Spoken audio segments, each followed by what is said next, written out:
Hi అండి, welcome to my channel. అయితే ఉద్యోగ పెన్షనర్లకు సూపర్ గుడ్ న్యూస్ అయితే వచ్చేసిందండి. ఒక్కసారి ఆ వివరాలన్నీ కూడా వీడియోలో అయితే డీటెయిల్గా తెలుసుకుందాం. మీరైతే వీడియోని ఎక్కడా కూడా స్కిప్ చేయకుండా ఎండ్ వరకు అయితే చూసేయండి. వీడియో కనుక నచ్చినట్లయితే తప్పకుండా లైక్ చేయండి, షేర్ చేయండి.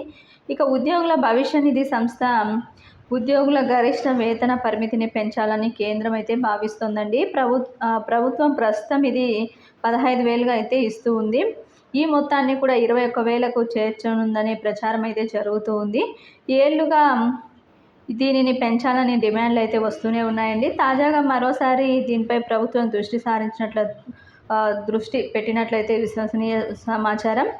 ఇక మొత్తానికైతే ఎకనామిక్ టైమ్స్ కథనంలో అయితే పేర్కొందండి. కొత్త ప్రభుత్వంలో దీనికి సంబంధించి నిర్ణయం అయితే ఉండవచ్చని చెప్పి ఓ సీనియర్ అధికారి అయితే పేర్కొన్నారని, వేతన పరిమితిని పెంచడం వల్ల ప్రభుత్వంతో పాటు ప్రైవేటు రంగంలో కూడా ఈ భారం అయితే పడుతుందని అయితే ఆయన తెలియజేశారు.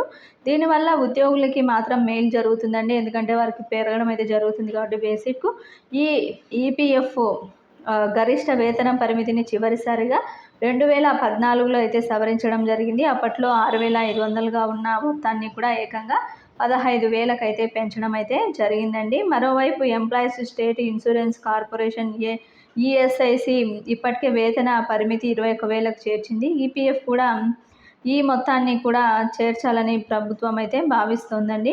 ఉద్యోగులకి ఏ విధంగా ప్రయోజనం కలుగుతుందో ఇప్పుడైతే తెలుసుకుందాం.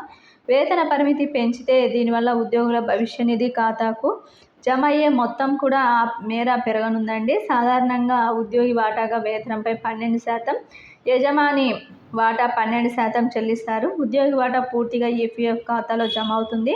యజమాని వాటా నుంచి 8.33% పెన్షన్ పథకంలో, మిగతా మొత్తం కూడా ఈపీఎఫ్ ఖాతాలో జమ అవుతుంది. గరిష్ట వేతన పరిమితిని పెంచితే ఆ మేర ఉద్యోగి యజమాని చెల్లించాల్సిన వాటా కూడా పెరుగుతుంది. కాబట్టి దీనివల్ల రిటైర్మెంట్ సమయానికి ఉద్యోగి తన భవిష్య నిధి నిల్వలను పెంచుకోవడానికి వీలు పడుతుందండి.